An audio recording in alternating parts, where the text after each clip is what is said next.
ঢাকা দক্ষিণ সিটি কর্পোরেশনের ডিএনসিসি ভবনের সামনে রাজনৈতিক দলের চলমান আন্দোলনের কারণে টানা 4 দিন ধরে নগর ভবনের কার্যক্রম স্থবির হয়ে পড়েছে।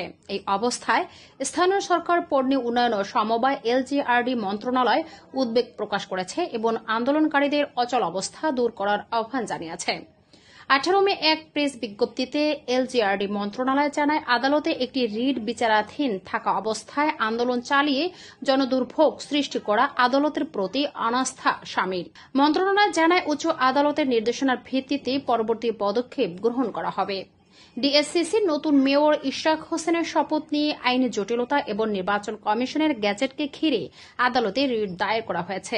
এই পরিস্থিতিতে প্রশাসনের জটিলতা নিরসনের আইন মন্ত্রণালয়ের মতামত চাওয়া হয়েছে। এই পরিস্থিতিতে নগর সেবা ব্যাহত হচ্ছে, সাধারণ মানুষ ভোগান্তির শিকার হচ্ছে, আর প্রশাসনিক অচল অবস্থা দিন দিন আরও জটিল হচ্ছে।